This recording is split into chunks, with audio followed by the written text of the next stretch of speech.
Hello, it's been a while. I'm just, sometimes I just want to start trying to, get vibes going. I've had a few things in life going on, so, I thought anytime I get something on my mind, that's when I come back and I try to be like, okay, so what do I want to talk about? What do I want to talk about? Well, one of the things that's been on my mind recently is a lot of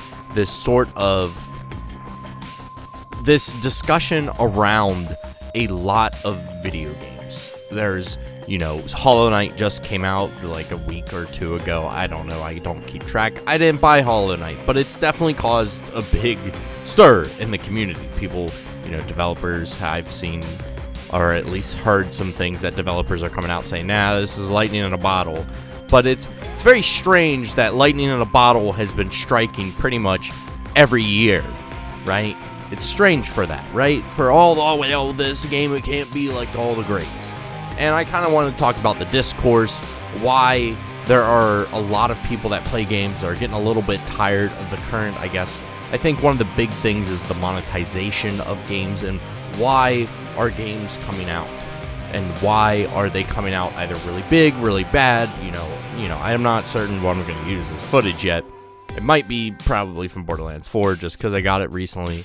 And this is going to be one of those instances of it definitely has been a mixed bag. And, it's not like many of the games that have come out that I'll be discussing are going to be, we're not going to be focusing on what is on the footage. It's just meant to be listened in the background and just kind of be able to, listen to it and see how you feel about what I got to say. So what are some of the examples of games that have come out in the past few years that a lot of people have been really excited for and have been super pumped for their releases? A lot of them have been very recently. Hollow Knight is a big one that has come out. I'm certain that Hades 2, when it comes out, will also be a big hit. One of my friends has hundreds of hours in early access, and I'm pretty sure it's like Act 1 of 3 is how much you're able to play in the current early access period, I think. Don't quote me on that one, though. And there was Clair Obscur Expedition 33 earlier this year. That was just as I've been playing that game, and that game has knocked it out of the park for a turn-based RPG that has really just, it sucks you into its world. And, before that, you could look at Baldur's Gate 3, Elden Ring. They've been sporadic throughout the years, but there's always like one every year. And granted, I would say maybe with Bandai Namco, with Elden Ring, and kind of what they're doing now might be a little bit fishy, but, at the end of the day, I think one of the big things a lot of these games have in common, compared to the normal generic games that are coming out all the time, is they're coming out as full release. It's a full game. And even though some of those games have bad releases, I would say Baldur's Gate 3 definitely launched and had problems during launch. Normally, Act 1 and 2 were fine for the most part, but Act 3 was very problematic during launch. And also, I'm pretty sure Xbox had a lot of issues as well, or at least there was a lot of issues on the Xbox, right? And these games come out, and they're full packages when they come out. You get a full package. You get a full game that not only is a full game, it's a full game that isn't going to ask you for more money or that much more money. I did play Elden Ring a little bit, didn't enjoy it too much, but I respect the game. It was amazing, but it wasn't for me. Shadow of the Erd Tree, my brother played it and he said it was a fantastic time. It wasn't a small little DLC, it was a big DLC that added hours and hours of content. You look at Clair Obscur Expedition 33, my apologies. And it is a game that I've played for, I would say, somewhere between 50 and 100 hours. I'm not certain yet. I'm in Act 3, and I'm still exploring the end portions of the game, before I go and finish the game. And I think the big thing here is that it's a full package as well. It is a very good game. It's had a lot of highs. It has great story. Hollow Knight is a game that is very similar to more of an Elden Ring. And they decided, after all these years of development time, they're like, you know what, we're just going to release it at $20. That's amazing. That's wonderful.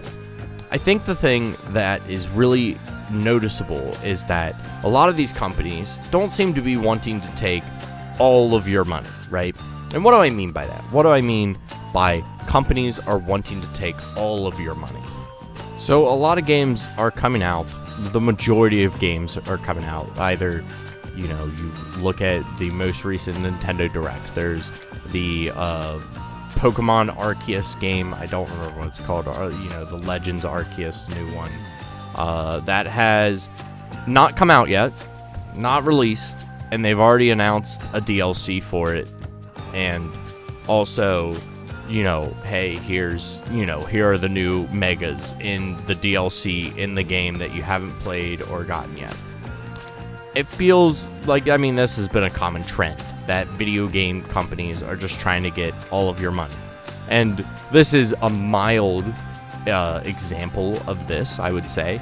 I would say more major examples are battle passes, loot boxes. They want you to get the game. They want you to play it and keep playing. You can't play Marvel Rivals and Apex Legends. It's two very similar games, not super similar, but fairly similar, at least in the, they're both RPGs, first-person shooters, and they're both just have cosmetics. And even though their monetization systems are, I want to say, fairly different, with probably Apex being a little bit more worse, being owned by EA and everything, it has something that is definitely to be of note. Both games want all of your money. And if you enjoy first-person shooters, that's fine. And this is only an example of 2 games. There are multiples of first-person shooters that all want your games. They want they want your games. Yeah, they want you to play their game, and they want you to give them money. And the problem with that is when every game keeps consistently coming out, wanting all of your money every single time, or a new season, or a new, COD comes out, a new Battlefield comes out, a new, all these other things pop out, and you're just sitting there. I feel like it's becoming overwhelming for the vast majority of people. They're they're sick and tired of joining on to the new thing that you'll play for a few months and then drop. And granted, there's a few games that I have just picked up, played for a little bit, and then dropped. It's fine. There are games that are like that all the time. I've had fun with a game called Wild Frost, an indie game that was a fantastic time. I haven't put 50 hours into that game, I don't think. Maybe I have, but I enjoyed my time in it. It was a nice, quick little game. Now, granted, it is something where they want all of your time, all of your money, all the time. Whereas a lot of the games that I mentioned earlier, Elden Ring, Baldur's Gate, with Elden Ring, we do have Elden Ring Night Rain, which is kind of this weird thing that they decided to add, which I would say would be kind of an exception to it. I know it's been this big thing that it's hard to tell what's happening at Bandai Namco at the time, but all of these games are amazing games that are full packages that you get to play, and then there is an ending. There is a time where you can say, I'm going to put this down and get up and go. A lot of times in games, a lot of games have had this big discussion in the MMO community of how much a game values your time. And to explain this, a lot of MMOs are built in a way that it is vertical progression, and how else do you progress vertically other than releasing new content that's just out better than the last, right? You come out with new content, you want new gear, you want the new thing, you want the new things, you gotta get all the new things. But by doing this, it becomes this sort of, you either stay in it forever, or you start to see kind of the cogs in the wheel, and you start to go, I don't want to be on this wheel anymore. I don't want to be on this ride anymore. When you look at a game like old school RuneScape, I've never felt like I understood what your time is valued after watching a few of how a bunch of the WoW streamers finally have come to old school RuneScape. I've played old school RuneScape a ton, and I never understood what it means by to value your time. And I think this will help kind of, bridge this gap of understanding, if there is some right now, between games that are not wanting all of your money and time and games that don't that do want all of your money and time.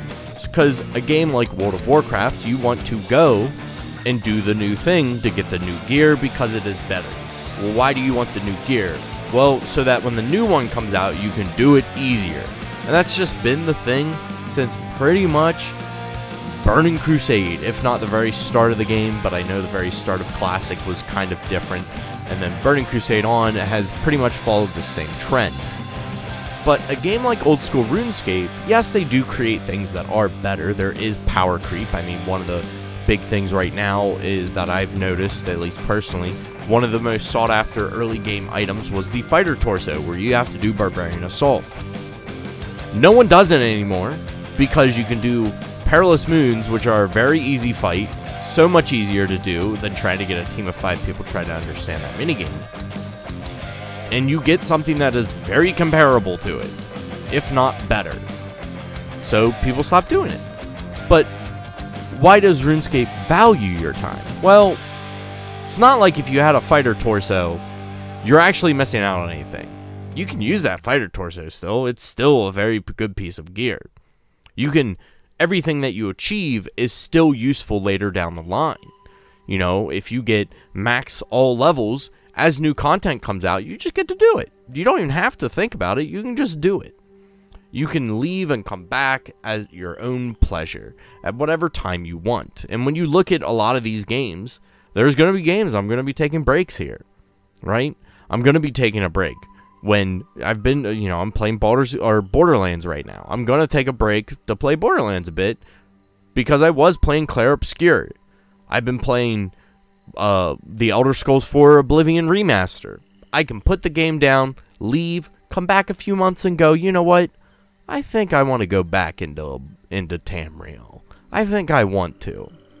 But a lot of games are coming out, having this battle pass, all of these things that are trying to get you to buy at all times, icons, banners, skins, all these things that they really do pressure you to buy instantly.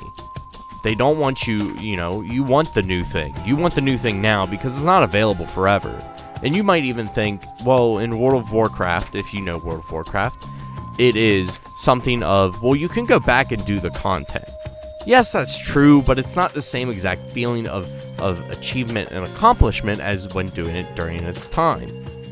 When you take time away, you may miss things that have certain feelings during that time, right? And obviously time has just changed in general, but that can happen with a lot of these games. You missed the battle pass, and there was a really nice skin you could have gotten, but you were just taking a break from the game just during that time. But a game like Clair Obscur, I can take a break, come back and be like, I know what's going on, I remember. Maybe it could be the autism in me that remembers everything about the games that I play, story-wise. But I think it's a big deal that these games are coming out, that understanding, respecting the player's time is something that I think is becoming potentially more important over time. People are, they're getting busier. Yes, there's kids that play games, but now a large portion of adults play games. And really, why wouldn't you want to value their time? Value everybody's time. And it's still nice to have some of those games that are like Fortnite, Apex, Marvel Rivals. Having those games is fine. I play Teamfight Tactics a lot.